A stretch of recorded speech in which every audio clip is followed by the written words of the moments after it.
All right, we're good. All right, you ready? Let's do it. All right, guys, welcome back to the 24 Down podcast. Before we get into today's episode, real quick, I just want to go over some news that we've got going on for the 24 Down podcast. As you know, a few weeks ago, I announced that I brought on Uda and Francis and Andrew as admins, help me out with the podcast. So there is some things in the works right now, and there's potential of a second show being added down the road.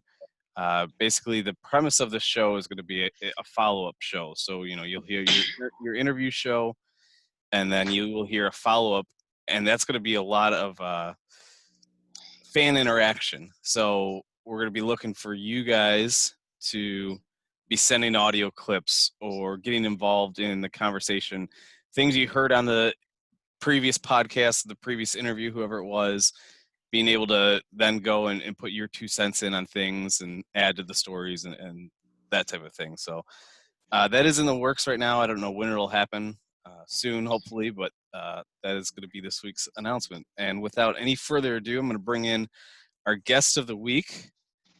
Is none other than James Majeski. How are you, man? I'm doing good. Oh, this is going to be fun.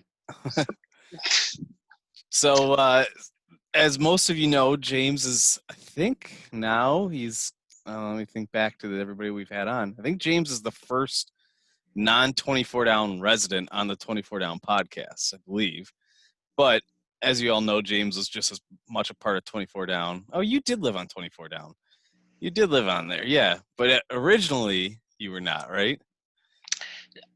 So actually, way before you came, I was actually, I lived there. I lived there for a semester. Then I moved to 2-4 up. But then you moved back to 24. Down. Yeah. So like twice. Twice I lived there. So you lived there, you left, and you realized you needed to come back, basically. Yep. I needed some brown sugar. That's why I moved in with Matthias. All right. Well, we'll get right into it, and we will kind of keep the same format as we always do. So, James, I'm going to let you just kind of fill everybody in on what your life has been like post Valley Forge, post 24 Down. Wow. Yeah, it's been crazy. After the Zoom calls, you sit back and you think about how much time has gone by, 12, 13 years. And so I think a lot of you knew that I worked for Antioch, the church out of Conshohocken. I worked for Pastor Jacob for probably, after I left Valley Forge, I think I worked with him for like another year, I believe. And after that, I took a job as a youth pastor. I actually came to my hometown and started meeting with pastors. And somehow I got this job. It was like just weird how it fell into my lap. They asked me to come be their youth pastor. I was there for years, about 6 years. It was with the Assembly of God down here in South Jersey in Hamilton. I got married. I met my wife. I had left a semester, I think it was like 2007. I picked up a job and I met her at work. And so I dated her through my last year there at Valley Forge. Got married, been married 8 years. And it's like time flies by. No longer in ministry, no longer going to a church. And I can get into all that later down the road, exactly how that came to be. But no, man, just been living life, just still diabetic. Still can't eat too much sugar. It's some good, some bad. I think we all, after listening to the last podcast, I think we all, that's just life. You go through ups and downs, and I think a lot of you are always on Facebook. I lost a brother last year to drug abuse. He was kind of a strange brother. You guys never really met him, but he kind of left 7 kids back here in Philly. So they're a lot older. They're in their 20s, but me and my siblings kind of took over as basically as a parental, I guess you want to say, influence in their life.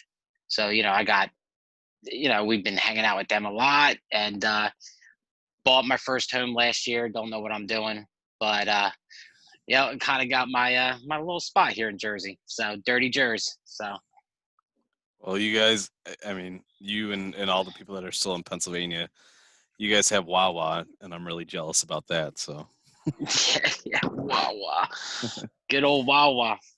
so give me your, I guess your first impressions of 24 Down.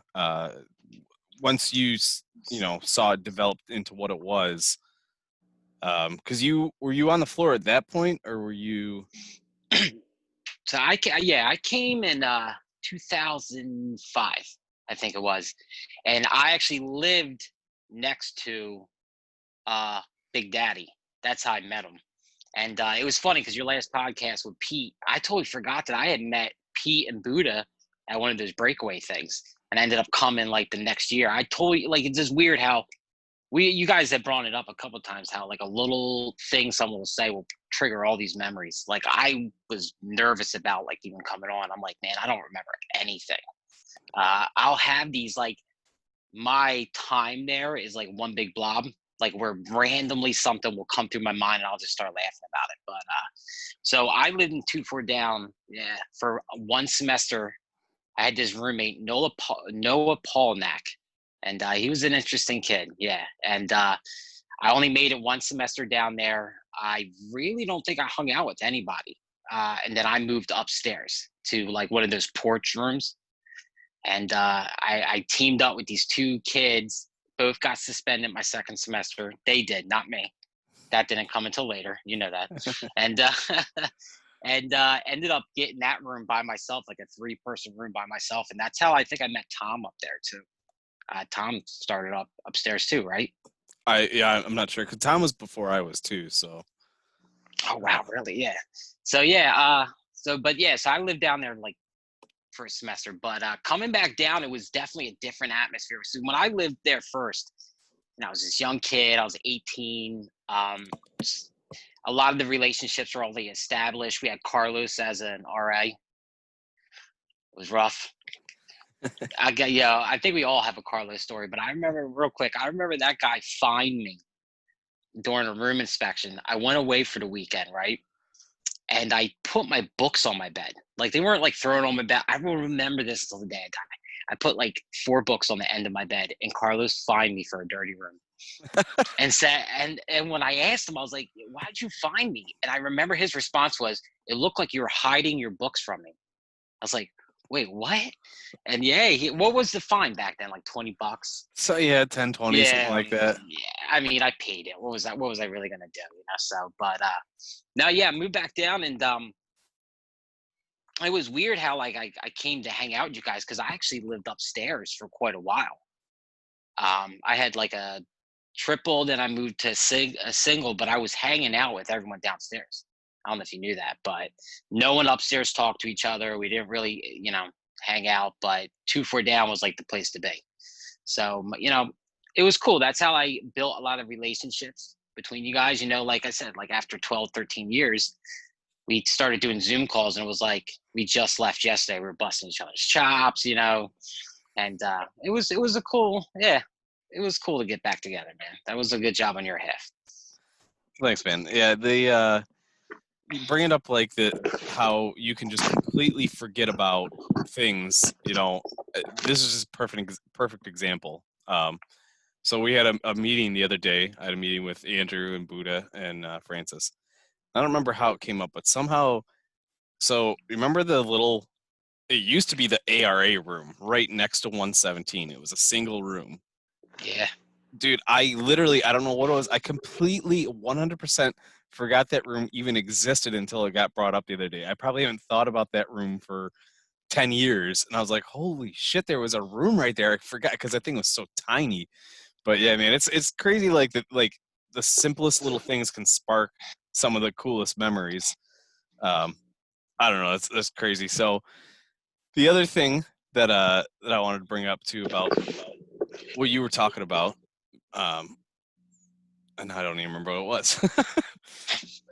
We'll just stop. I'll edit this out later. Hold on. What the hell was I thinking about? There's something. Bro, that just seems to be the way. Yep, it's drink another beer. Yeah. Oh, I remember now. Okay, here we go. So the other thing I want to bring up about kind of what you were talking about was the fining. Like you getting the room, you fine for your room not being clean. Okay, where was that money going? Like, think about that. Like, you have college students who are traditionally, like, college students are not made of money. A lot of college students don't work. We're paying out the ass to go to this college. And then on top of that, you're going to find little ways to charge us. Oh, you skipped too many chapels. Here's a $10, $20 for every skip over 50. Where did that money go, and what the hell did it go for? It went to Matt Bowen's room in Bongiorno. He gave him extra cold AC. Yeah. So I had this theory that Matt used to make us do things to get fined, so that his building would get upgraded. I mean, it's not a terrible theory. Think about it. It'd be like, Hat got in trouble for, skipping chapel. Matt got his room painted. Like, realistically, though, like, okay, so there's what? At the time, maybe 850 students? If that, yeah. Okay, let's go lower. Let's say 600 students, right? What was it, like 20,000 a year? When we left, it was that. Yeah, when I left, it was like, for me to finish off what I wanted to do, I was going to be like owing a lot of money. Yeah, it was in the 20s. Yeah, I think it was 20. Like, we'll just say 20,000. And let's say you got 600 students. What is that, like $12 million a year right there? Just in and you need to tell me you can't afford to keep that campus up and running. 12 mil a year. I'm sure they got grants and everything too on top of it, but you still need to fine your poor college students $10-$20 because their books were on their bed. I tell you. Or they skipped 16 chapels instead of 15 in a semester. Like, it's just crazy. They're when we all went there, the judge of what a Christian was, right, was that kind of what's the word? Like that kind of like standards, or they would put like weird rules into place, right? Like, so that was Assembly of God. Like, I grew up like that, and even after I left and went back to Assembly of God, that was like their standard of like suffering. Like, you would have the above the most craziest rules, and they'd be like, well, that's what a true believer does. It's you skip chapel, so you get $15 fine. So it's like, and you won't do it again. It's like, I'm gonna do it again because now I'm pissed. Right. But yeah, it's definitely I don't know how they are now, to be honest with you. I don't know if they're still doing that. I think I heard the whole like T-shirt logo thing I think that passed, right? They like allow their kids. I forget about that. You couldn't wear like T-shirts with if you had a T-shirt, it had to be just plain T-shirt. Dude, yeah. I forgot about that too. Could you wear? I don't even remember. Could you wear jeans? So when we all went, that was when like ripped jeans were like really cool. Remember, like you could buy jeans that had like no fabric on them. You'd be like the coolest person around. Like, you're like, oh, you spent a lot of money on this. But I remember I wore those. I used to have a bunch of them, and I got fined for those walking in the chapel. But I think you could wear solid, like you could wear regular blue jeans. Yeah, it's just crazy. No, some of the stuff of like I said, it was an old way of thinking how to shape a person. Right. It was an old school way of thinking. So, right. But the fine, and I think I still owe money. I honestly, I wouldn't be surprised if the majority of us owe some type of late fee or missed chapel fee or whatever. Well, but I mean, you talk about the fining thing. Like, I don't mean to cut you off, but did I ever tell you the story that I left and wanted to transfer to community college down here, right, to get some BS classes out of the way, right? And they would not give me my transcripts for like because of a $20 chapel fine. And I remember like how embarrassing it was to like walk into my community college and be like, yeah, they won't give us it because you owe them money. $20 fine for chapel. Like they told him, like it was like a shaming thing. Like you tell him he owes us money because he broke the rules. I remember I had to drive all the way up there and pay them $20 for them. They wouldn't do it over the phone, and they made me meet with that lady, the new lady. Uh, Duncan? we talked about her. I think Jenny she had like Duncan? blonde. Yeah, and Yeah. I think that's who it was, and she made me meet with her. Like I had to drive an hour and 45 minutes up to Valley Forge to give like $20 to get my transcript and meet with her about, well, I why don't. do you want to leave? Well, because of this thing. Oh, because this fucking bullshit. Like I'm gonna drop out first F word, dropping it. All right, like because it was that, dude. Like it was like that BS bullshit that you would have to deal with. Like $20, you embarrassed me at my local college, like and told them, like he skipped chapel. I remember the administrator at the local college was like, "What's chapel? And why are you being fined? And they won't give us your transcripts." I'm like, it was this thing they made us go to every day of the week. And So Valley Forge doesn't have PayPal or something? You couldn't just like like send them the $20? That's well, it insane. was like I said, I think it was a ploy to get me up there to be like, well, if you come back, they wanted me to come back. I didn't want to. It was like a "why are you leaving us" meeting, which was weird. Dude, I can't remember. I wish he was on right now so I could ask him. I'm gonna get the story wrong, but this is within like the last 2 or 3 years, I think. Francis got one of two things. He either got a check from Valley Forge of like because he overpaid, or he got a bill because he owed still, but it was like literally like $1 something. And they took the time to write out this thing. Like I don't like it was either like I said, it was either like a refund check, like, oh hey, you paid $1 over, or it was, hey, you still owe us $1.37 for whatever.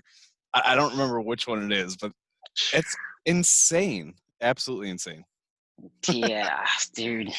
I can say like, oh, we could go on for hours about that. The fining and the billing. I think I told you guys on our first Zoom call that it was probably like 2 years after I was done. I had to have a phone meeting because I started getting bills for a semester that I never attended there from financial aid. And I remember I'm like, yeah, I never attended there. It was my last year. I stayed. What was the dorm up front? Like when you first pulled in the front of the building. What was that called? To the right, like if you're pulling in to the right. Yeah, it was on the right. Yeah. I want to say it starts with a B, but I could be wrong. Beisel, maybe? Is it Beisel? Or was Oh, Beisel I the don't know. girls' one? Whatever. Yeah, I was up front there, and I was only there. I think it was the fall semester, and I left again. Remember, I left, came back, and I never. But I guess because of how you apply for financial aid, it comes through the year for the both semesters. They actually took that money and spent it.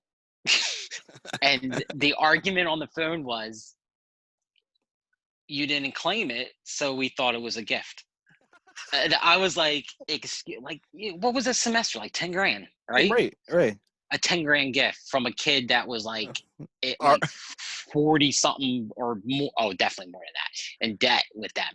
right. And I was like, and I remember the fast lady who called me because I had like an account representative was like, this is fraud.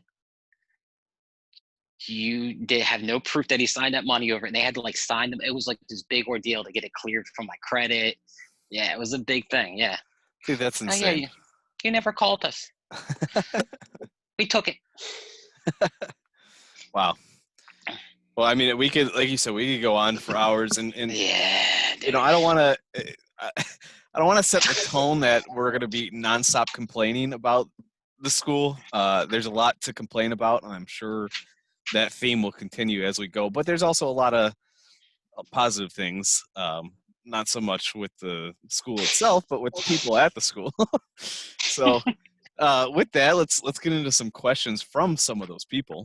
I got quite a few questions here.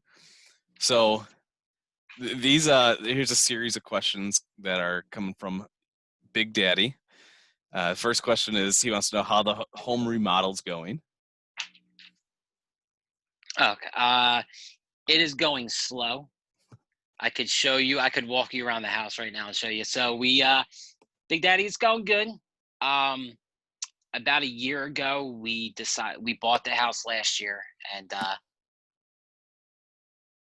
my wife is full-blooded Italian. So when she wants something, she gets it. You get what I'm saying? She's 4'11", full-blooded Italian, and she can whoop my ass. Like, dude, real quick, I don't know how your wife is, but my wife is like, knows how to kick me to where it doesn't leave bruises, but I can't breathe.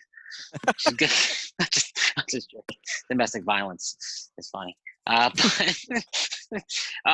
But so yeah, no, last year, around April of last year, my wife, had been talking about remodeling, and I had a hatchet sitting on the countertop, and she took the hatchet and shoved and like smacked it into the wall, like right next to an electric outlet. I'm like, what the fuck are you doing? Like, you're gonna blow yourself up. It's like, I want this wall gone, funk, and that's how we kind of started the remake.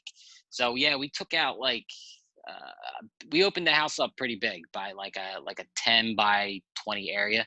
It was a 10 by like 20 area was all storage. The original owners, it was just a storage unit like on the house, which was cool. But yeah, we got that done. We painted, and we're doing flooring right now. We're like halfway done installing flooring. So it's slowly going. And I think I've seen Big Daddy do a lot of work on his house on Facebook, so he knows what I'm talking about. I work with my hands all day. The last thing I want to do and come home is, after manual labor all day, is come home and do more manual labor. So it kind of gets pushed off to the weekend. So Sure. But yeah, it's moving slowly but surely. It's moving. Nice. His next question is a two-parter. He asks if you're still in ministry, which you've talked about how you're not in ministry anymore. And the second part of it is, do you still play guitar a good bit? So yes, I'm not in ministry anymore. I haven't been in ministry. So that's kind of weird how to say how long I've been. So it's been probably about 5 years since I've been a youth pastor or done anything in youth. It's been about a year since I've done anything in a ministry. So me and my buddies thought, this because Big Daddy asked it, but me and my buddies thought it'd be good to start a ministry together. And I will say, I learned the hard way, and we all did that. Like, you ever hear, don't go into business with your friends? Well, don't start a ministry with your friends, because it was like, we all have ADD, and it was like trying to herd cats. Like, we could not fucking do anything. We couldn't push anything out. Our whole ministry mindset was, we were going to go out, and we were done seeing churches be bloated and pastors with bloated salaries. And that's no offense to anybody, in the 24 down who's a pastor. That's not what I'm trying to say. This was personally what we had dealt with within our church, in our area. So we decided we were going to start this ministry called Dare to Unite. We were going to unite people, and we started doing a couple things, but quickly learned that, because when you're with your boys, you're like, hey, we really should work on our missions and goals, or we could play Call of Duty. It's like, oh, let's play Call of Duty. It's like, and or hey, we should be sitting down and planning out our next event. It's like, or we should have a bonfire. So needless to say, it lasted about a year and a half, and then we all met together, and I was like, all right, I had to pull the trigger, and they all kind of met. We ended it. So guitar, I stopped and then picked up. I play here and there. I still play. Just not as much as I used to now. Okay. All right. So his next question is, tell us something about you we may not have known about you in college. Jeez. Y'all know I had diabetes. Definitely. Definitely, y'all. Yeah, listen, I still got scars on my back from you guys knowing I had diabetes. That's kind of weird. That's a weird question. Like, is he meant it to be a joke? or serious? Like, how deep did he want me to go? But something you guys didn't know about me. I really don't think there's much. I was basically an open book to you guys. There wasn't much that I hid or didn't do around you. Besides, and I heard you bring it up, like, besides the smoking thing, like I smoked, I still don't know. Like I agree with you. I can't pinpoint when we kind of teamed up. But like I think that was the only thing I really hid from a lot of people. So I think, okay, I'm trying now. Again, my time frame is all messed up. So Mine is too, man. I think I started smoking when I was 24, I want to say. So that would have been in maybe 23. So it would have been 2007. And so honestly, like when I first started smoking, it probably wasn't long after that before I might have even known that you'd smoked. And so maybe it was like one of those things where I came up and was like, "Hey, let's go for a second." Like I don't remember. I don't. Yeah, I don't remember how it happened, but dude, that was again. So you talk about just like memories that have nothing tied to them, dude. Some of my best memories was like you and I just taking a drive off campus to have a cigarette. Because it like as goofy as it was, like I mean, we had good conversation while we did it. It built our friendship a lot. And whatever. And I remember when you were gone for a while, or maybe you'd graduated or been just gone for good or whatever, but you'd still come back here and there and like go for it because you were still in the area, right? You were working in Conshohocken. Yeah, I was working in Conshohocken. Yeah. So I mean, that was like that would brighten my day. I'd get a text from James, "Hey, I'll be there in like 10 minutes. You want to go for a ride?" Which meant, "Hey, let's go smoke a cigarette." And just the smallest little things like that, definitely brighten my day. So I just remember like one of my favorite memories that was like I would pull up on the end of the parking lot because what your room 117 was at the end, and like I'd pull up and all of a sudden you would see the curtain go like a dog like waiting for its owner to show up, like run out to the car and be like, "We'll be right back." It's not like just to get back on what Rick said. I don't know there was much because I couldn't hide much. Like you guys knew I had what was it? I had nerve damage. Like I think you guys all knew that. That's why like I walked funny for a little bit there, and I don't really think there was much. The only thing I can think is that when I was like 19, I don't know if you guys knew this, they tried to put me on like disability, like, and told me like, "Oh, you're not going to be able to work. You're not going to be able to walk." And not walk as in paralyzed, but like it's going to hurt too much to walk. You should just give up and go on disability at like 19. And I was like, "No, I'm not doing that. I'm not like at 19. I'm like, I'm not going to, at that point, disability to me was like I had saw people that were like in chairs who couldn't walk. And I was like, yeah, I'm not going to do that. So I think that's might have been the only thing. Okay. I don't know. Maybe I should have did it. I could have been sitting at home, right, I was just collected a free paycheck. I was just going to say, do you regret not taking it now? Man, now, yeah. Different times now. Yeah. All right. So Big Daddy's last question is, and this seems to be a theme that he's been asking everybody, is what's your favorite Big Daddy memory? All right. So now that we're on the Big Daddy subject, I during his podcast, I heard him bring it up. I think it was like your second Zoom. It was just the first one that everyone was on. And he was like, "Oh, my roommate James, I've roomed with James." And so I'm going to bring that up too, the why he thinks I roomed with him. But so favorite Big Daddy moment was not when I gave him the name, because I remember giving him the name, but when he tells the story, he said like I stepped to him. First off, I would never. Dad, listen, he might be happy. You've ever seen him on Facebook during Christmas? He is Santa Claus on steroids. He will fucking rip me in half, dude. Like it would be like, "Oh, you piece of shit," and like and throw me off the side. I was like, and I mean, I have a little weight on me now, but back then I must have been like 125 pounds soaking wet. Like his one arm weighed as much as me, and but I remember giving him the name. But my favorite moment was, and he might remember this, was he lived next door to me and my roommate. We were in 24 Down. And we decided to go to, remember that super Walmart that was like really far away? It was like almost 40 minutes away. I feel like we went to, was this, a lot. I think if it's the one I remember, it's the one that when they first built a Sonic in the area, it was like 40 minutes away, right in front of that Walmart, right? Yep. Okay. Yep. So me, my roommate Noah, and Big Daddy decide that we're gonna go to Walmart. And I remember someone was driving, and I was like, we should go to Wawa. And Noah, who was a Jersey kid, was like, yeah, we should go to Wawa. I was like, yeah, let's find a Wawa. And Rick and his southern accent, and he was like, what's a Wawa? Stop acting like a child. Like, right? And I like that Big Daddy voice. I remember being like, I'm scared to tell him that it's a real like freaking thing. Like, it's like Wawa's real. And he was like, what's a Wawa? Stop acting like a child. Like, and I was like, oh, and I remember just like, I think I shit myself like the slightest bit. Like, and I think I'd like just made up a story like, oh, my blood sugar's low. Let's go somewhere. But yeah, that was one of my favorite moment, because that was like deep Big Daddy voice, right? And then we were like, here's a Wawa, and he's like, oh, this place is wonderful, and he used to do this thing. We used to drive together. Like, this was our first semester.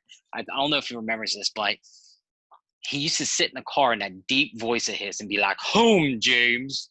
And he'd be like, you're like my chauffeur, like, home, James. And that used to make me like, that stuff is like Big Daddy to me. Like, that's what's funny to me. I feel like I gave him the name because he wore a shirt that said it, but I could be mistaken. So. All right. Well, speaking of roommates, let's move to some other questions. These come from Matt Matias here. He wants to know how long it took to build that pontoon. The pontoon, he's talking about my redneck pontoon in the backyard. That took us like, between me and my two buddies, 4 weekends to build. Yeah, we did it on the weekends. It was a cool thing. I always wanted to build like a dock that you could hook a motor to and drive. Like, it doubles. It's like a dock right now that you can sit and have a beer and sit out there, or you can hook a motor to it and go take it out fishing. So, I work with my hands to build here, build there, and my buddy's a custom wood maker. So he got it, and then his brother, who we're friends with, is an engineer. So they engineered it so that we could put like 10 Big Daddies on it and it will not sink. Like, so, and it will still move around the lake and still go fishing off it. So yeah, it took about like 4 weekends, I'll say, to like mill all the wood and build it all. Yeah. Nice. All right. So his next question is, he wants to know what your favorite sugary treat to just barely cheat death with. So it used to be Gushers, but now, have you seen those commercials for the Black Forest gummies? It's No. so juicy, yeah. It's so juicy, yeah. You haven't seen this? No. I don't know if that's like a Jersey thing, but these are like, they're Black Forest gummies. They're the most best. I'll eat like a whole pack and like be just sitting there on my insulin pump. My insulin pump will be like smoking, and I'm like, my boy's like, yo, dude, you had enough. I'm like, nah, like, dee. That's awesome. All right, so his last one is, he wants to know your favorite Rumi Matias moment.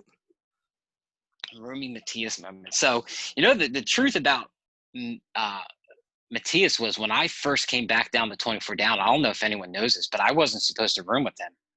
I was actually rooming with Gene.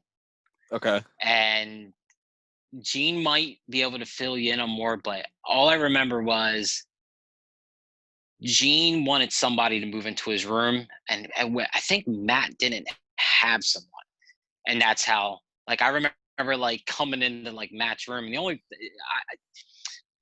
my first impression of Matt prior to that was that he cut hair. That was it. That's like all I knew about him. Didn't know much about him. I'm walking into his room, and I just remember he was like, he had taken the beds apart and like put the bed underneath his, like, so it was like this little cave for me. And he was like, so like, Matt had a way of telling you something, like, you knew that was it. Like, he would be like, so that's your bed. And I was like, in his voice, I could be like, I'm not changing his mind. That's my bed. Yes. Yeah, so, and dude, what a crazy, awesome, like first, I knew Gene, and it was like, okay, cool, I'm gonna be rooming with Gene, but I forget what it was. Like, it was like a friend, or somebody, I forget who was, wanted to room, and then he came, and I remember Gene came to me like kind of like, this is weird. I was like, nah, this is cool, you know?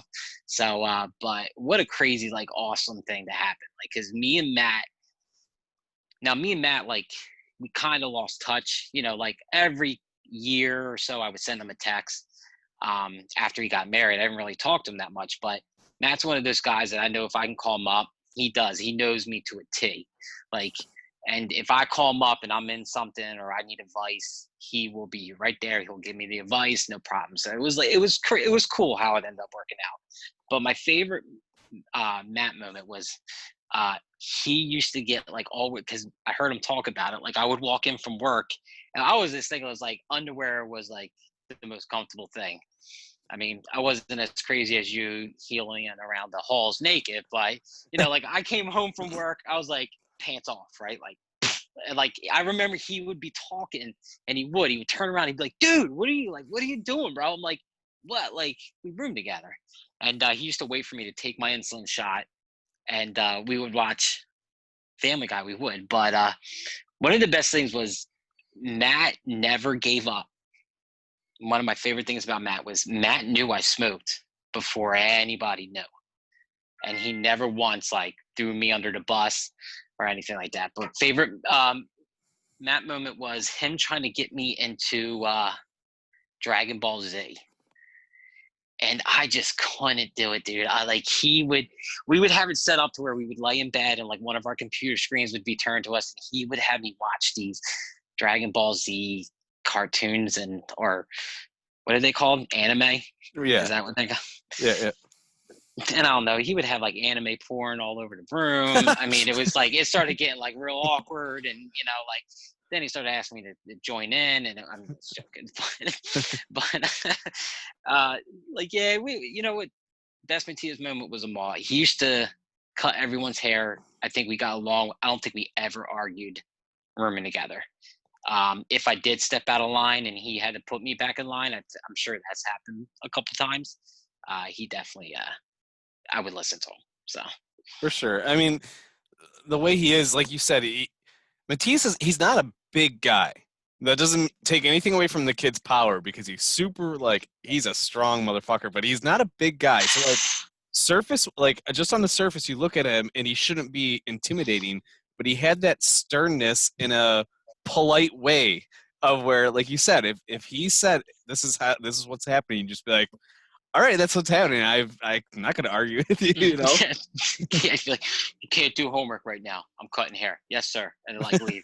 my funny thing is I'm sure he'll remember this. So he would really like get on me about like smoking, because I worked at Iron Hill, and that's when I started, and he would really get on me. And I remember he came to me once and he was like, my uncle sells these pens that are supposed to help you quit smoking, right?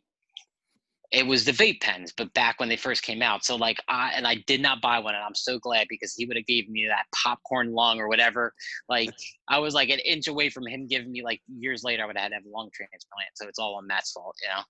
But no, I just remember him trying to he was good. Like I said, dude, I can't say enough about the man. He was he's got a good heart, you know, and I know that he said he went through some stuff, but I know he's the type of person that could bounce back real quick. So, and you can see that he's got a kid now, you know, like he's a little Matty all grown up. Well, that was that was crazy to me too. Like on his episode when he's saying, like, he's thanking all of us for accepting him back, and it's like none of us would have like none of us would have shunned you. Like we all, you know, everybody loves that guy, you know, that for sure. Like like you said, I think the best way to describe him in one word, if I did like describe Matthias in one word, is loyal. Like he's just so loyal, you know. Yeah. So that's awesome. So this next question is from a fellow Jerseyan. Is that what you guys say, Jerseyans? He's from a different state. He's not. He's Matt. Is you going to talk about Matt? Yeah. Yeah. He's from a different state. All right. Well, Bowden wants to know. Yeah. He says, your nickname is Crazy Legs. Let us know how you got that. All right, so I will 100% admit that I cheated on this. I text him. I was like, "You gave me that name, right?" And he's like, "Yup." So I think he gave me that name because, well, like, so back then I just had gotten the nerve damage, right, in my legs and feet, and my legs used to shake because they weren't like strong. That it was like rebuilding themselves. And I think I used to stop and I used to shake my legs like, woo, like a dance. And he would call me Crazy Legs Majeski. So yeah, he did give me that. We're on that, and I did have some like I had stuff written down about everyone, but like you said, there's so many more time opportunities we can do it. I don't want to be on for 3 hours just saying all the crazy stories, but Hey, do your I thing, man. so but I have this. I hope he remembers it. So Matt and me used to hang out with a guy. Now I probably hung out with him more. Was this guy named Steve Anderson? He was a security guard. I don't know if you remember. He was like a short, kind of heavy set dude. He had a red beard. Okay. Um, and he was like our age. He was a student who did security. And I think that's actually how I met Matt. But one night, this guy Steve calls me up and says, "Yo, I'm on patrol.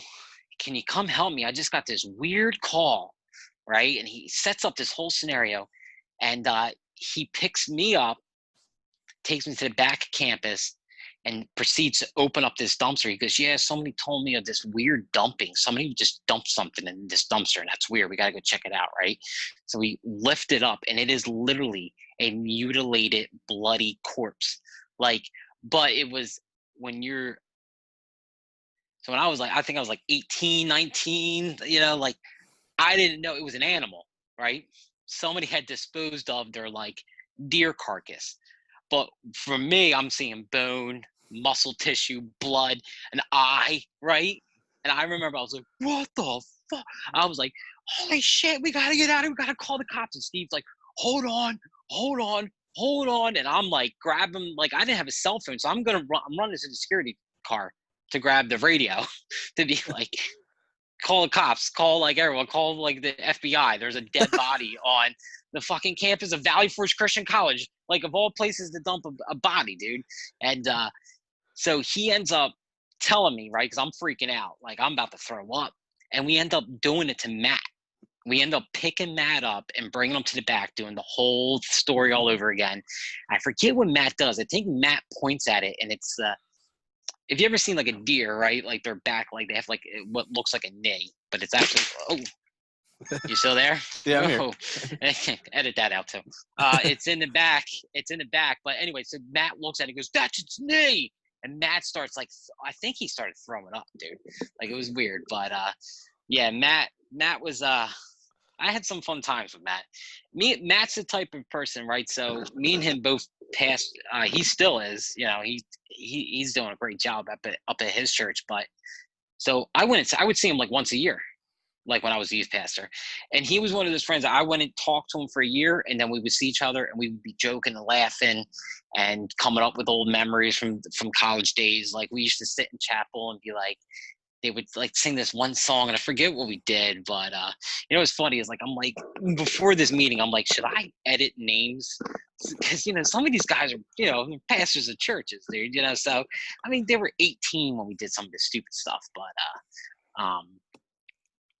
but we used to sing like "Hallelujah," and we would give each other the middle finger, like in the middle of chapel. And I remember, like, we used to do stupid stuff like that. But and me and Matt used to pretend like we knew each other. We'd go up to, I don't know if you remember that. We used to say "yo" to each other, like "yo, yo," and we would sit there and act like we knew what each other were saying. We didn't. We didn't. We would blatantly point at something and be like point at you, like "yo, yeah." It was, but I had a lot of fun with Matt. That's awesome. Yeah, Matt's a great guy too. All right, let's see. We got this one's from Francis. He just wants to know why you are the way that you are. If I know Francis, that's an Office quote. And I Is think it? I'm supposed to. Yeah, it's an Office quote. Yeah. Okay. Every time I try to do something or what is it? Every time I try to do something, you come in and just ruin it or something. It's Michael Scott talking to Toby. I'm sure he'll appreciate that. So why am I the way that I am? So I saw that question, and I actually had an answer for it. It's because of all of you assholes. like my wife will talk to me, be like, at what point did sarcasm like enter your life? And I was like, 2007. Like I can like the year that will go down in infamy as the year that I had just fell away. Like I used to be a quiet kid. Like you hit the nail on the head there. You're like, oh, I was a quiet kid until you get to know me. Then I'll shut the hell up. And why am I the way that I am? You all were healthy ass motherfuckers, and I had so much shit wrong with me. I had to have the toughest skin ever. While everyone was like running and playing intramural sports, I was limping my ass to the gym to try to even see. Like by the time I got there, you guys were already leaving. I was like, oh, shit sucks. I couldn't even run with the flag that got burned. I wasn't fast enough. So, Oh my God. you know, it's fun. I try to think back with Eugene and Francis, and I know that we did a lot of stuff together. Some stories, like I feel like after listening to these podcasts, like like Derek's, D-Shat's, not Derek's, D-Shat's and all that, but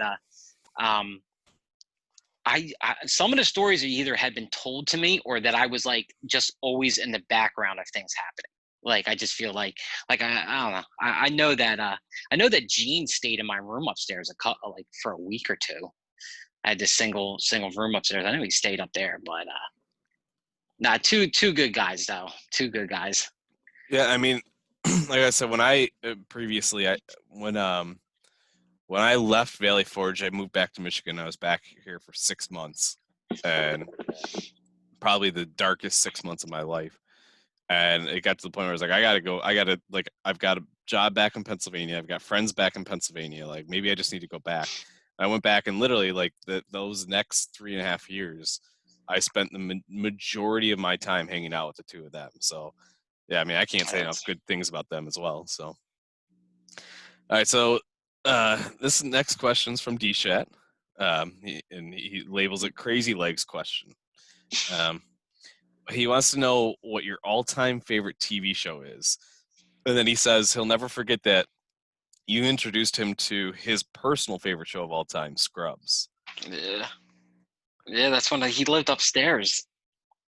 He lived at the end of the hall, and Scrubs used to come on at like reruns because back then it was still on the air. Okay. Reruns used to come on like the CSW or something at like one of the free bunny ear channels you could get. Used to come on at like 11 o'clock at night, and we used to watch it together. Yeah. What is my favorite show? I'll give him Scrubs is one of my favorites, but the all-time favorites, I'm gonna have to go with Francis, and The Office is one of my favorites. I mean, dude, when I tell you that it's The Office or Parks and Rec play constantly in the background of my house, that's all that really plays. Yeah.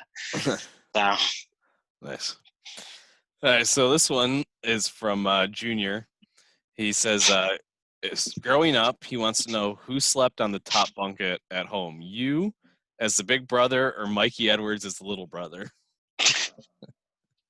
Dude, when all that shit was going around, I was like, why the hell did I ask who he was? Like, you ever just like regret you wish you could pull something back? I'm like, I wish I could go back in time and never ask who Mikey Edwards was. First off, he was on the top. That's how he is missing his 2 front teeth. All right. And insurance wasn't good back then, or maybe even still now for him. I don't know. I lost touch with him over the past couple of years. He always had this whistle when he talked. It kind of got on my nerves. And good old Professor Don. he was an absent father.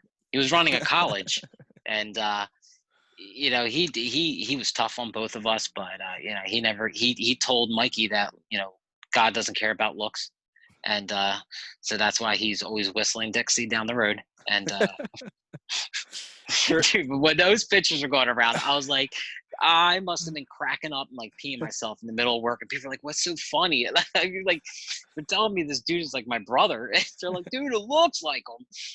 Yeah, it was. And then the whole good old Professor Don Myers or whatever. I hate So, it. so for those of you, I guess, who don't know, there was recently this joke that kind of went around that James and Mikey Edwards are long lost brothers, because if you put them picture like side by side, they definitely have some similarities. And then I don't know where it came from, but somehow it evolved into Don Myers was the father. And so I Papa guess Don. that's pretty much the premise of the joke. There's a great picture out there. Message me if you want to see it, because I've got it. There's a picture of the two of them together with Father Don, I think, right in the middle. The Call of Duty. Yeah. Call of Duty. All right. Dude, So I could like listen, I remember him, what is it, Mikey, like when we were in college. I remember he used to announce all the sports, right? And be like yep. really hyperactive, and he would have that big coffee mug. And I can just say that he would have never lasted a day in our group. And Like 24 down. Oh, no, dude, he would have. not for like sake of like we would have been intentionally like mean to him, but like everybody picked on each other, everybody busted each other's balls, and yeah, I don't know if he would have been able to handle that either. It's interesting to think about, though. So another fellow Jersey in here this is from Colleen. She says, looking back on your time with 24 Down, do you have any regrets or things you wish you did with them more, or things you wish you had the chance to do but did not do? It's a loaded question there. Very deep. Very, very deep question. Colleen always she's your typical like South Jersey chick. She will tell you to F off with a Marlboro 100 out of her mouth. I know that right now. Like she's your typical South Jersey tough chick, mother but like if you if you come to Jersey, you realize that like Colleen, that's like a Jersey question. The women are tough, but they're soft at heart. And so it's kind of was like I saw that on Facebook. It was kind of like a long question. I was like trying to figure out how to answer it. So some of the things I wish that, do I really look back and regret on it? What do I really regret? I don't really regret much. Maybe being more involved in some of the fun. When you guys would do the wrestling videos, or you guys were doing whatever, there was a bunch of videos you guys used to do, right?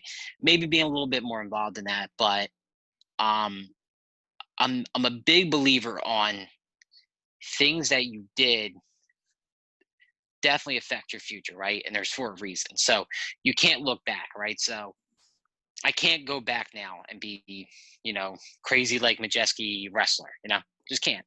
But however, I can laugh in the fact and enjoy the fact that those videos are around. And if I do a 24 down shirt on YouTube, some videos pop up, right? Maybe not conscious. So, and I think some of the AG, like if you grew up in AG, you understand it. So one of the big things was like during your college career, and this is what it kind of goes back to what we were talking about before about like sacrifice proves builds a better character for being a Christian and stuff like God. And so like when I was not, if I had some fun with you guys, majority of my time, and you might have realized this, like I was either at a church working. So most of my, like I think my first year before we even hung out, like when I wasn't at school, I had my time at school, but most of my summers, most of my random moments were at a church doing something, interning. I don't regret it, but like I think when we really kind of got together, I was really involved with Jacob, and me and Jacob did a lot together. Like we traveled. I loved every moment of it. I'm not saying I regret that, but maybe you ever, like what I know now, I wish I knew then. And maybe taking a step back and actually enjoying some of my youth instead of worrying about interning and worrying about working at a church because that's what I was supposed to do, and kind of sitting back and enjoying a little bit of my youth would have been kind of nice in the college days, because where you guys might have been off, you know, doing something, maybe that's why 2 months later I sledded down a hill and blacked out. So I wasn't practicing, but you get what I'm saying. So it's like, do I regret it? Now? If I could go back and change it, I probably wouldn't, because a lot of the stuff that I did as a kid shaped me for more of my adulthood. So um, but like the question she gave, like when I saw it online, I was like, that's your typical Jersey question right there. Like I can go on for hours about that kind of question, and it's a deep, and that's kind of like how she was. She would be loud, and you know, but she had a big heart. Oh, for sure. Dude, one of the funniest moments of the Zoom calls that we've done is just the constant like us us giving her shit about being so loud on Zoom. One of the favorite moment is like, and it was funny because I heard Matt bring it up. Me and Matt got back to school early for some reason one semester, and we are literally talking to her because remember, you remember, I hope she'll get mad at me, but you had to invite her to Wawa. Oh yeah, yeah. Yeah. We all learned that we all learned that real quick. If you didn't invite her to Wawa, you got your hoagie shoved up your ass. Like, and but I remember me and Matt invited her to Wawa, and like Matt's like, yo, like it's just loud Jersey people being loud, and he's like, yo, like where are you? Like we've been waiting, and she's like, I'm coming down your hall, like this real loud pitch. And me and Matt for years, and even to the last Zoom call we had, Matt was like, I'm walking down the hall. It was like a Colleen, like funny moment, and it's her too, dude. Like, I really regret losing contact with her because she's really only, I think she's like 25, 30 minutes away from me. And then like 2 or 3 towns over. And I'd love to have her like over with her kid over. And but hopefully when there's all this craziness ends. But she was cool. She was definitely, didn't we used to call her like the mom of, was that her or was that Raven? No, well, I think I don't remember. I maybe both, honestly. But it'd be kind of weird because you and Andrew dated her, so you date the mom of 24 Down, like. We're just the fathers of 24 Down, or stepfathers. My own grandpa. Oh man. So speaking of the hill, the ice hill moment, this next question is from Buddha. And he wants to know what happened to you the night that we went ice sliding, and how did you get back to the dorm? So, again, maybe that's I can't even, I stuttered just even thinking about it. So, Buddha was doing his, and he was like, so I remember when Majeski blacked out and came, and what I remember is that it was definitely an icy time. I remember that. We were back in that, wasn't it? What would you call that in the back of campus? What did we call that? It was like it was a park, right? So we did it. It wasn't even at the park portion of it. We did it the back entrance of campus. Yeah. It was right next to that road there. So we weren't off near the soccer fields over in the park area. We were literally just a few feet away from the street that you would come in the back of campus off of. See, I'm trying to, I just remember, so what I can remember from it is I came to and no one was around. And I was like, again, that's why I wasn't in intramural sports. And when I was, they benched me. So I'm not too spry. But I just remember coming to, and I remember actually, I feel like I came out of the woods and found you guys, and I was like, yo, and you're like, oh, it's been an hour and a half, and I was laying in the snow, and I think I was someone, I don't remember, dude, it was so long ago, but I remember someone being like, you're freezing, so I feel like I found you guys. So I think and this is just all speculation and me guessing, because what I remember is we were going down this hill because it was it had snowed and then it had just lightly rained, lightly enough to not melt the snow, but it was cold enough then to just completely freeze that rain over the already like, so it was like the perfect scenario for you to have this like thick ice and like the snow underneath was keeping it cool. It wasn't going to melt, whatever. And so we went back and we were, as a group, just sliding down this hill, sliding down this hill. So speculation is just what I'm guessing is we were, because we went down a few times. So maybe like one of the times we're like, oh, let's all go back up. And we walked up the hill thinking we're going to go back down and got distracted by whatever else and then just went on our way, not knowing that like you weren't with You, us. But I you do guys left a token diabetic behind. but I do kind of remember now that you say like being over in like the woods area. So we must have like left that area and like started walking towards those like the soccer fields or all those whatever like the more park area. Because I do kind of remember you like finding us. Emerging. Right. Yeah, that's crazy. Um, another Buddha question, unless you got anything else you want to say on the ice sliding hill story. No. Another one is he wants to know what your life goals are as of now, and have they changed since Valley Forge? Uh, so yeah, they have definitely dramatically changed since Valley Forge. You know, I kind of heard, Rick's situation with how he was like kind of hurt. He got kind of hurt with trying to with the whole interviewing for churches, and I could hear in his voice that it was like he definitely that had a message for churches that are talking to, especially a couple. It's difficult, but I can hear how he was. I believe in what he said was 100% true. So, coming out of Valley Forge, I was already had a job with the church. I was working with Jacob, um, and that was like that's what I thought I wanted to do. Um, I'm sure like Matt and Buddha can kind of, any I don't know who else is like a pastor within the group. Mike Matthias Vieira. was. Matthias was, yeah. Mike Vieira, Matt, Buddha. I'm sure there's other ones. I mean, Well, whether you were D-Shat's in D-Shat, yeah. ministry, but So I was texting D-Shat after his thing, because there was actually probably if I would have followed it, me and him would have been in doing the same thing. We would have crossed paths again in a school. It would just been crazy. But so anyone that's been in, it doesn't even have to be a pastoral role. It's leadership or pastoral role. Understands that what we used to like to say was part-time ministry, full-time art, right?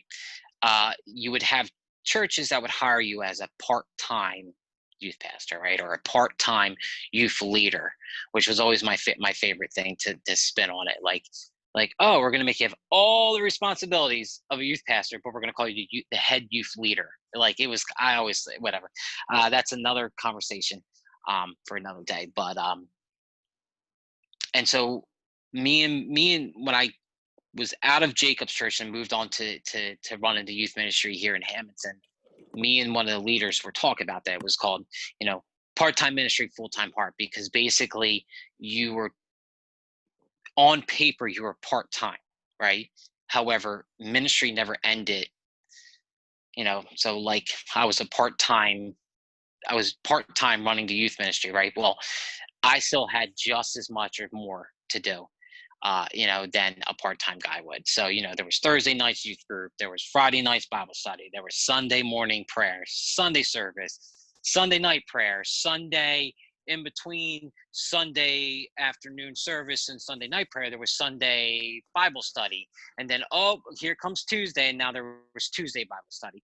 So, and then you would have, and then in the midst of all that, you were trying to, I feel like a lot of us probably came from a solid youth group where a youth leader, youth pastor might have directed us, right? So that's kind of where I came from. I came from a solid youth group where the youth pastor directed me, and I felt like this is what I wanted to do. However, later, and it was much later, maybe whatever you want to say, too late. I don't think it was too late. Like I had said prior, everything happens for a reason. I had learned so much with every church I worked with, every mentor I had. But later I realized that um, I was holding my youth pastor up and wanted to mimic him. So my calling in the youth ministry might have not actually been a calling from God. It might have been a heart calling to mimic a uh, a man who was in my life who I held to almost like my father's standard. He was there more than my real dad. He did a lot with me. So a lot of us might have mimicked that, a mirroring of a leader who really invested in us, right? So later in life, I realized that. But that whole part-time ministry, full-time heart thing it was tough. It was tough. And you know what I realized after? I think I was with Jacob for 3 years, and I was with in youth ministry for 6 here in Hamilton. I freaking hate people. I hate them. I can't do it, dude. Buddha is literally his name. He is got to be a saint among Matt. I know Matt, so I feel like, Matt might go home and lift a bunch of weights because, what I'm saying? Like, I know Matthias and Matthias's frustrations from ministry. Mike, I know Mike, not personally, but I remember him being loud. So I'm sure he goes home and hamburgers it, right? So you get what I'm saying? Like, they will probably be able to kind of play on it. It is very tough. And I think somebody hit on it in one of the podcasts where it was like, dude, there wasn't enough I could do. I had a full-time job. One of my biggest things coming into it was after so many times of working in different churches, my mindset was, and this is not what I'm saying is for everybody. I'm not saying that it's for any of our friends who are in pastoral roles. Me personally, I did not care to collect a paycheck from the church. I did not care. That was not my goal. That was not why I went into ministry. It was not for the paycheck, but it also took me many years later after Valley Forge to come to that. Like, when you're a kid, you need to pay bills, you need money, right? So a lot of my paycheck when I became a youth pastor, I had this crazy, like, one night in the middle of the night, I had this dream. It's not about the money, right? So I followed my career that I'm doing now, which is in healthcare. And most of the money that was made from the church, I tried to send a kid to camp. We tried to dump it back into the youth. We taking kids out. It was just my mindset, but I couldn't do it. And literally one day I was in a church, an Assembly of God church.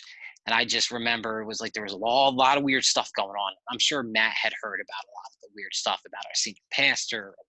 I remember I just looked up one day and I said, ugh. Like, I just, like, that was like, you ever have that feel like, ugh? Like, it was just like, blah. And I think I'm kind of on the same page as you. Like, I believe 100% everything I believed in when I was 16, 18, 19, 20, through the years, right? But I just looked at it and I was just like, ugh. Like, I looked at the pettiness of the people of the church. I looked at the pettiness of pastors that I had dealt with, not saying any of our friends, that I had dealt with, and saw how they would bend God's word or will to match it. And really what it came down to was a dollar sign. If the money wasn't there, I saw pastors get up and leave. Like, just bye. And it was like, but you said God called you here. Yeah, well, now God's calling me over here, which is fine. I do believe God calls you and moves you to different churches. That's how I went from Pastor Jacob into this role. I do believe that. I'm not debunking that, but you could definitely see when it happens like 3 or 4 times, and it all comes down to like, I want $1,000 a week, but we can pay you $450 a week. Okay, bye. Like, oh, never mind. I'm going over here, and I just became just dull and just like I was getting not fed anymore. There was a lot of weird stuff happening in our church. Our senior pastor decided he was not Assembly of God anymore. He left. So there was a big weird, like the Assembly of Gods who I grew up with, right? District youth director, superintendent was my senior pastor as a child. All these people who knew me as a child it literally felt like they just washed themselves of me. Like they were like, okay, never mind, we're not going to deal with you anymore. So I was left like by myself in a church that needed answers, and I was at a point where I was like, I don't care anymore. Like I was here for the kids. The kids, like our youth group was doing great, but the congregation themselves, I don't know if you've ever dealt with that. It was bad.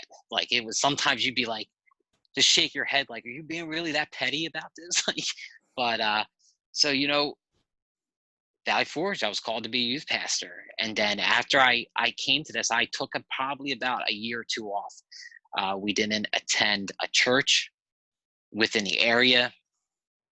Um, Churches knew who I were in the area, so we didn't want to attend a church in the area that said, "Oh, hey, you were the guy over at Hampton Assembly. Do you want to do our worship team now? Do you want to do you want to be a youth leader?" Right? Like I didn't want to do any of that. I wanted to reset myself. And I think a lot of the guys would understand that. You know, a lot of us who are in leadership positions, sometimes you need to step back. You can't just go from one role to another. You step back and reset.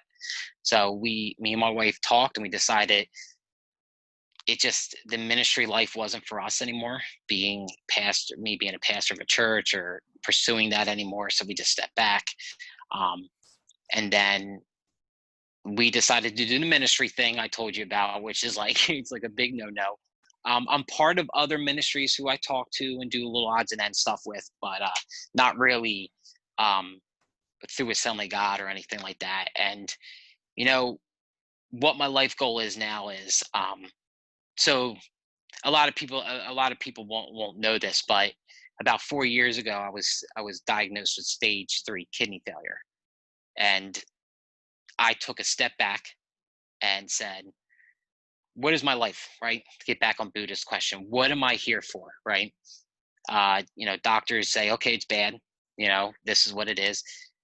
That was actually probably coming up on 4 years ago, and everything has been good since then, which is surprising how doctors can be, right? Like, hey, you're going to die next week, and then you don't. But I took a step back, and to be honest with you, I'm here. I love the Lord. I still do. I'm here to build my relationship with my wife. I'm here to be for her. I'm here to do for her. Um, as I had pre-stated before, last year we had my oldest brother pass. He had 7 kids, and I'm here for them. He had 7. Well, actually, he had 7 in Philly, and he has 3 in Tom's River. That's up near Matt. So he had like 10 kids. Yeah. So a lot older in their 20s, but you know what? I'm Uncle James to them, and I'm here for them. And ministry is not always just black and white. There is a gray area. There is an area that we might not be used to. And I believe that ministry for me now is my family. I have 10 nieces and nephews, basically, who I'm getting to know. I'm helping them out. I'm giving them advice. I'm moving them forward. I'm pushing them forward. I'm encouraging them. And that alone is like a full-time job. And like my wife, to be here for my wife and to make sure I'm here for her, So the church life isn't for us. And, it's stressful. Buddha knows that. Matt knows that. Matthias knows that. It is stressful. Mike knows it. It is stressful. It is like you are under a microscope. And as you can tell, I'm not good under microscopes. So I could never I could never be like a politician, dude. Definitely not, man. I'd be like, did you black out? So, dude, let's give Buddha some credit for that question, because man, your answer was you gave a lot in that, and a lot of good things. And I guess one of the things I wanted to say to you, and I know, I'm sure you know this anyway, but you obviously you're not in ministry, quote unquote, right now. You do what you're doing that you feel like that's lining up to what you're supposed to be doing. But that shouldn't take away from all the ministry that you did do. And I guarantee you there's countless people whose lives you changed during those times you were in ministry, and maybe you were supposed to be in ministry for that period of time, and that was it. And that's fine if that is the case. But I mean, dude, like, you covered so much there. There's like so many things that like I would love to like add on to, and it's just like there's so much there. I think people will really enjoy the answer that you gave to that question, because there is so much there. I mean, a lot of the stuff you said I resonated with so much. Like dude, I got, to be completely honest, like, I'm not going to sugarcoat things. I got fucking burnt out. Like, that's legit what happened. I grew up in a very Christian home, going to church minimum twice a week, every week, my entire life. Went to a Christian high school. So from ninth grade to senior year, I was attending chapel every single day. Sounds like college all over again. Hmm. You know, after high school, well, later on, probably junior, senior year, I became a youth leader. Eventually became a assistant youth pastor. Probably had the potential to become the actual youth pastor and never have to go to college anyway. And I said, you know, no, I want to go. I want to learn. I want to learn more, get the education. And I went and I got burnt out, but it was also a combination of being burnt out and, like you said, and like Rick said, just people. And this is not to uh, people that like you should look up to, or people you think are in this position of ministry, just doing shitty fucking things, Yeah. and it opens your eyes, and you're like, I got burnt out, and I was like, you know what, fuck, this is not for me, you know. I, I don't want to get into too much because I know, like I said, I got a lot to get into when I do my episode. I feel like that can be like another, like, yeah, when we do your episode, and I feel like there's a lot of people. Like maybe we can do like a three for, like, or have Rick on, kind of give it his perspective on the ministry aspect, and Right. like you said, dude, I saw things that I was like dumbfounded by, and I think we're all there. And when you're the young kid in the ministry and you stand or question someone who's a senior in the ministry, you you get the horns. And Right. it surprised me to see how people who knew me growing up, right, uh, within the district and down to the church, how they fled. Like they fled. Like I was marked as a leper. Like it was like weird. I never was able to give my aside to explain stuff. And so basically, one of the things was me and Michelle were stepping down. Michelle's my wife. I'm sure you know that, but we were stepping down, and uh, we were going to take a different role. We were like, no more pastoral role. We were going to do like a young adults role, and no even like pastoral role. Like we will be here as young adults. And it was interesting how we were just like, that's a story for another day. Basically, we're told to leave, and it was interesting. It just shocked us. It like rocked our world, dude. We were like, what? Like, so, and you can't but not feel a little bit, it's like, oh, this has nothing to do with personal. And it's like, no, it's kind of personal though, right? When you were like, we were doing so much, and we were just almost like 4, 5, 6 days a week working. And yeah, that's it's difficult. And like I said, it's that whole part-time ministry, full-time heart. Like you can't, there's no shut off button. Your Right. paycheck gets shut off, right? Right. The hours that they'll pay you for get cut. That's okay. You're done at 12, you're done at 10 or 20, whatever they'll pay a part-time guy. But then, like, if you don't answer the call, or it's hard. So to deal with that. So Well, deep question, Buddha. Way to go. for sure. I mean, I guess, and I don't want to go too much more on this because we'll get more lighthearted here in a second. But like, I it blows my mind. It really does blow my mind when you think of an example. Like, I'm just going to use myself as an example here. Like, most of you guys might not remember, because I'm sure my second half of my Valley Forge career is more memorable because I was such a fuck up and like a just whatever. But I don't know if you guys can remember my first year there. Like, I was a really like a great student, like followed every rule. Like, I mean, I had no new I when I came to Valley Forge, I had 2 tattoos. I think at the end of my first year of Valley Forge, I still had 2 tattoos because I didn't get any new tattoos. Like, buy the books, whatever, yada yada yada.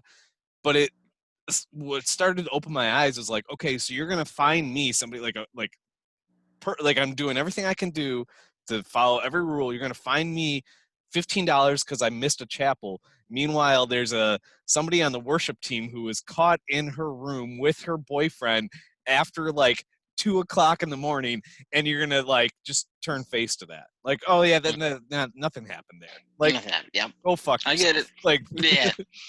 So There was definitely yeah. I have a light Buddha memory, and okay. Buddha might remember this. I don't want to misspeak of the class we were in, and he might remember it. I swear it was drama class, and me and Buddha were in drama class together, and there was a kid in there that used to say brilliant. He was like one of those artsy fartsy, like freaking Shakespeare in the Woods bullshit, like, you know, like bestiality in the back of the campus kind of guy. And I remember me and Buddha used to mimic him, right? Like all people Buddha, like, right? Like I remember thinking like all people like get on board with this sarcasm Buddha, but me and Buddha used to be like, just like the teacher would say something like, that's brilliant. That's just brilliant. Brilliant. Brilliant. And the kid got pissed, like mad, like at us. And I remember the kid looked at us and goes, it's not funny. And Buddha was like, dude, I'm sorry. I'm like, that's brilliant. Right? And the kid got so pissed. And I remember Buddha was like, I feel so bad. Like we go back to the door. But I wonder if Buddha remembers that, like the brilliant thing. That's brilliant. Well, but yeah. Like Buddha said on one of the previous podcasts, I mean, we would do things like that, but it was never in like, our hearts were always still in the right place. We never meant it maliciously, you know, and you guys doing that, like you guys were getting a laugh. Had you known he would have got like seriously pissed off, you might have still done it. Like, but like Buddha wouldn't have. Yeah, I definitely would have still done it. I would have been like, definitely, if I would have known, it would have pissed him off. The thing is, like the way he reacted, if I remember, was like kind of like very dramatic because we were in drama class. I probably would have laid in 10 times worse. Like that's the problem with me, dude. Like the whole sarcasm thing, right? Like South Jersey, we live and breathe on that, right? So if you come to South Jersey area, like, and I take you to the diner, and I'm sure even Matt knows this, like you're gonna get like fast food, a bad attitude, and you gotta laugh at it, right? But that's just Jersey. Like if you show up and the girl's smiling at you, get out of that restaurant because you were getting spit in your food, right? Like, so it's just the South Jersey way. Like now I deal with like when people come at me with like sensitivity, like me, I joke about everything, right? And I say that above all else, I can joke about anything, right? Because the condition I'm in, like you gotta laugh, dude. And so like when people try to get all like, oh, you offended me, I'm like, you need a tampon? like I just egg them on, dude. I'm the worst at it. But I wonder if Buddha does remember the whole brilliant thing. Yeah, I'm sure he will definitely let us know if he does or not. All right, so one final question here, and this is from one of the terrible flag burners. Phil Anderson wants to know how you got so cool. How did I get? I saw that. How did I get so cool? You know what's funny is I met Phil's brother and their whole, what were their things called again? Under the Light. Oh, okay. It was Talesha's thing. Yeah, I met them at a summer camp the year before I came to Valley Forge. It was like my last like intern with my youth pastor. But how did I become so cool? I'm not cool. That's the thing. I just don't care. Like that's like I think that like the term what you think you're cool, right? I don't care. So it's like make fun of me. I'm good. I got to say that. Why am I so cool? I'll give it to you guys. Like you guys probably built that out of me because like sarcasm, right, is the medicine that I need all the time, right? And it's due to you guys. I'm so cool due to you guys. Like, you know, like I don't think if I met you guys, I would probably be a totally different person. Probably like a millionaire, but I mean a different person, but definitely better. I mean the same, but nice. I think why am I so cool? But all right, well, but, with that, I mean that's as far as it goes as far as questions. So I'm gonna kind of let you take over if there's any like stories you want to share or anything, any other things you want to say. Like, kind of let you do your thing here. Sad stories I want to share. Um, my favorite, like so Tom, right, Rizzo. My favorite Tom moment is I lived in 2 floor up in that single room, and we brought it up on the Zoom call if you remember, but we were all drinking at night. But Tom put sugar packets going, like, remember you would come in the middle entrance and there were stairs to go up, right? My room was right upstairs and there were sugar packets going, like, one on each step, going all the way up, all the way down the hallway, which wasn't like too far from the door, right? But all the way to my room. And I remember to just like open the door and like, this is just like 24 down fashion, right? The most random thing, because I think it was like May, or not even May, it might have been like spring semester, and there was a Santa Claus hat sitting on my chair, my desk chair, with sugar pouring out of it. And I was like, what the is this shit, right? And I come down and I just remember he did like this Tom thing. I think he was like he did this thing like, it was me. And I was like, I ran after him, beat him up with that. One of my other favorite memories was, I don't even, like, I'm surprised no one brought it up, was the roast. Remember you guys all roasted me? Oh my God, yes. Yep. Yeah, right? So I'm really surprised Woofy isn't on any of this. Like, have you, like, I haven't had any contact with him or seen him in the pages at all. Like, yeah, I would love to get him on if you or anybody else listening has contact. He might literally be right there. I have the shirt he made me from when I did intramural basketball. It's like nice. right up there, and it says "Crazy Legs Majeski, no sugar," and I still have it for like all these years later. I'll pull it out and I'll send him like a Facebook message, like, "Look what I found," and he goes, "Oh, cool." So, but yeah. So I still think I have Woofy printed out his speech he did. Like, he did a whole speech and he actually put it, like, I have it. So, somewhere in some paperwork. But my favorite moment was, I remember, because I was rooming with Matt and I told everyone I was leaving. I think it was Tom and Andrew. They wanted to take a walk with me.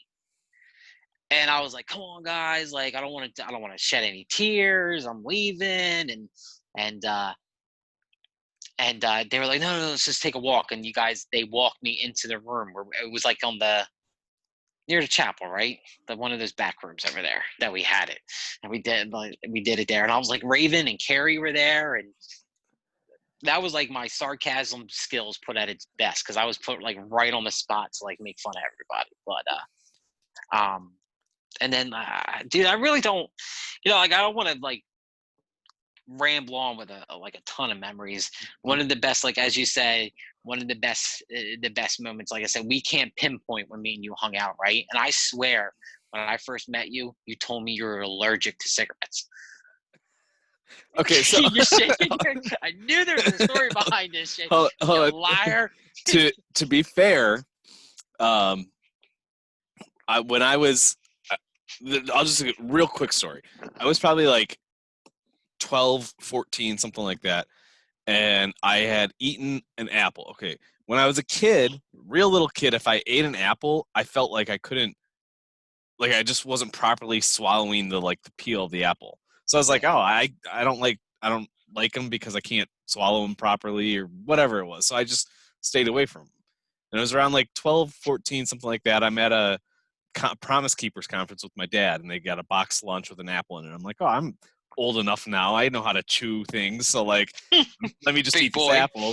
And so I ate it, and like throat like swelled shut, like all this kind of stuff. So my parents took me to get my allergies tested.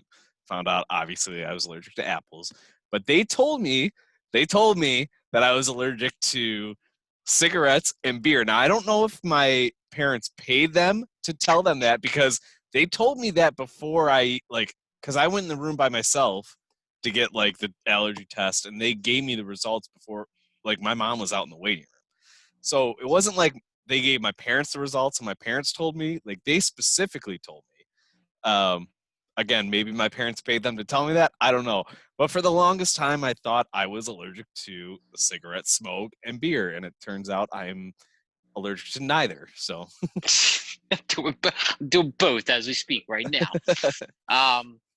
yeah, like it was so funny. So I don't even know if you know how all that started, but Wolfie was involved. That guy Steve Anderson was involved, and a pastor who's a pastor right now, so I won't name him. He was involved too, and Okay. it was funny because I feel like Rizzo came. I don't know if you came, and we used to go down to this like that downtown Phoenixville. There used to be like a museum of the old steel Yep. Yep. works place, and there used to be a drawbridge over the river right there, Okay. like a steel bridge, and we used to call them business meetings. And we would get all up together. We'd go get cigars and we'd go down and have business meetings. Okay. And then, like, I remember the pastor the person who's a pastor now to be not named, he would go and see, I'm smart now. At the end of this, I'm not naming the people. So, he backed out. He's like, this isn't right. I think Tom was like, this isn't really for me. I enjoy the other stuff. Uh, so, and me and Woofy still did it, and this guy Anderson, and then so I remember me and Woofy. So me and Woofy lived right across the hall from each other upstairs, and Woofy used to like be a dum dum. So where me and you were smart, what would we do? We'd get in our car and go for a drive, right? Right. Woofy was. Remember how lazy Woofy would get? Like he'd be like, bro, when's the last time you showered? Like he'd be like, oh yeah, But he used to smoke in his room. And he used to put, and that's why I want him on, because I swear he used to wet a rag, because he had his own private bathroom upstairs. He Yeah. used to wet a rag and put it on his bedroom, on the bottom of his bedroom door, right? Like a towel. He would wet it, put it down there. Then he would put a fan in his window and smoke out the fan. But what he didn't realize, it was just blowing it out all around the building. So like I remember they came to his room and they're like, "Are you smoking in here?" And he was like, no.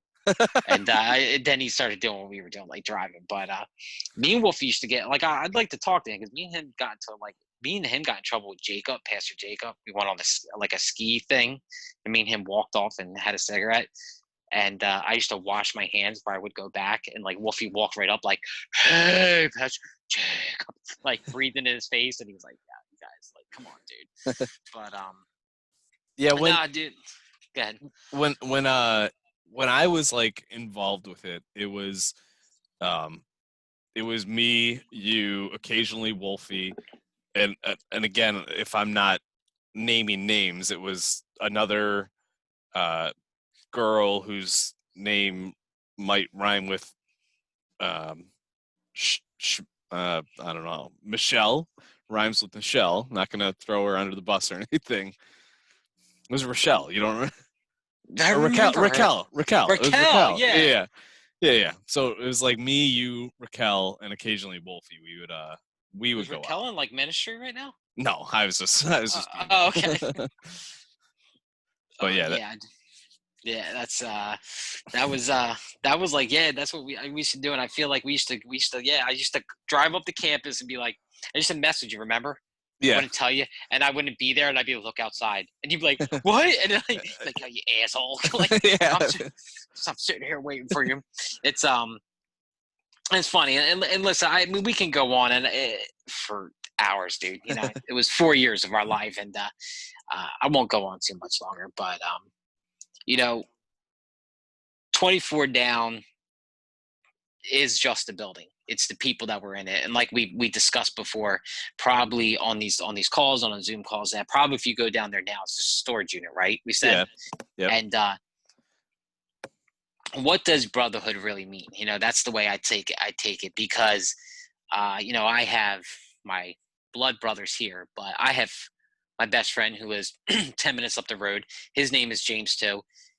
You know, that's my brother. I say brother. So, brother doesn't always have to be blood. And I think someone said that. And that's 100% true, dude. After 12, 13 years of most of us not even maybe a Facebook like, maybe a hey, how you doing, or happy birthday. I don't know about most of us, but at least generally for us just to get together and it just be like the old times where we're joking, we're laughing with each other. That's what brothers are. And we may not always agree, we might not always get along, however, but I know that we all got each other's back. So, and 24 down was that. And to be honest with you, I joke about it, but when I had the nerve damage happen, I was in a tough spot. Now, I heard everyone talk about their dark places and stuff like that. Um, I wouldn't call it a dark place for me, but it was a downtime in my life, and you know, I don't know who it was, but I know that 24 Down was the one who convinced me, like whoever it was, like that was like, oh yeah, you suck, you're diabetic, right? And I remember laughing at it, like I was like, oh shit, like like my problem, the way I can deal with it. Not now, it doesn't have to be something like crazy like that, but definitely 24 Down shaped me in order to deal with a lot of personal problems, right? Like joke it off, like everything will be good, hug it out, you might have a little bit of spat. I think we all spat it. Maybe me and you did. I can't remember me and you, but I know Matthias put me in my place once or twice. I know that for a fact. So, um, you know, but there was no hard feelings at the end of that. You know, when you say family, family is your family no matter what, right? So, and that's how I feel that 24 Down was for me. No matter what, no matter if the time goes by, whether, we do this for another year or two and it kind of ends, right? Family's family no matter what. And that's how I consider 24 Down. It's family. It's a brotherhood it's thicker than blood. And I enjoyed every moment of it. So Well, we've hinted at it quite a bit, and it's definitely something that, I mean, it was originally supposed to happen this year. It's obviously not going to with everything that's going on. But if you haven't caught the hints yet, those of you listening, like, this is very much, this whole podcast is very, very much leading to a eventual 24 Down reunion. And I can't wait for that because, like you said, I mean, we are all brothers. Like, at the end of the day, we are family. We might not be blood, but we are family. And when you talk about, like, yeah, there might have been fights here and there, like, okay, well, brothers fight, families fight. But guess what? Guess what else happens? You talk to somebody that you haven't talked to in 5-10 years, and it's just like it was just like those years ago or yesterday. And I'm really proud of everybody that's been involved in this, whether you've been on an episode, plan to be on an episode, asking questions, getting involved, and people that aren't involved yet, they just, maybe some people don't know about this stuff yet. Everybody's got their own lives going on too now, so I get, like, not everybody has time to stop and ask some questions and everything like that, but, like, at the end of the day, we are all family, and I can't wait for that reunion. um, the other thing I want to say too, you kind of, like, sparked an idea in my head, and I don't know, I'm not promising anything. I don't know the logistics of how this could happen, but maybe at some point down the road, we bring back the 24 Down roasts, because we did one for Tom and Andrew. We did one for you. I don't know if we did one for anybody else, but maybe we do like a once every, like, 3-4 months thing, and we have somebody, and we all have certain people get on as the roast master and whatever. I think there's something there. We'll have to look into it, but through Zoom, dude, you can do yeah, multiple people. Yeah, Zoom. yeah. I think it'd be. I mean, I would sit there and watch that, even if I wasn't involved. I would watch a 24 Down roast all day. So that's great. Well, anything else you got, James? Nah, man, that was it was fun. This was my first ever podcast. Nice. Well, you did phenomenal. So And I will say that I will admit that I had to text you what I needed in order to do one. Like, I just listen. Me and my wife we're rednecks, dude. Now, like, it's funny, like, like if you see how I live now, like, I'm a hunter, I'm a fisherman, and stuff like that, and you'd be surprised, like, that wasn't what you were back when you were like in your 20s, early 20s, 19, and yeah, I go out and I don't have guns, but I have bows and stuff like that. It's like, yeah, so I was like, my wife's like, do we even have any technology that is like up to par to even do this? I'm like, I don't know. So that's how I was like, let me text this dude. Like, what do I need, man? So yeah, it's yeah, funny. no, you sound great. You did a great job. Let me plug these things really quick. So Twitter, if you guys got Twitter and you want to follow us on Twitter, we don't really do that much other than post the episodes, but you could look us up on there at 24 Down Podcast. If you want to email us at all for any reason, 24downpodcast@gmail.com. Check out our Store Frontier page. It's storefrontier.com/24down. We got 24 Down Podcast shirts and just the 24 Down logo itself. And get involved with our Facebook pages, whether it's 24 Down Podcast or just the 24 Down group page. Those are all pick any one of those and you'll be you should be good to know what's going on and whatnot. So with that, James, I appreciate you being on. I think this might have been the longest that we've ever been together without going to have a cigarette. So I think we're both due to go have a cigarette. So I will leave it at that. And if you got anything else to say, I'll let you get the last word here. Nope. I just say I can't wait to see more people on here. That's what I want. Awesome. I tell you, if you ever listen to a podcast, I'm sure people are telling you this, that at the end at an hour and 40 minutes, you're like, no, I want more. Like I listen to it at work, and sometimes it just is, it's kind of sad when the episode ends and I have to wait. So right. So get on here, guys. Sweet. Awesome. Well, I love you, man. All right, love you too, bro. All right, I'll talk to you guys soon. All right, bye.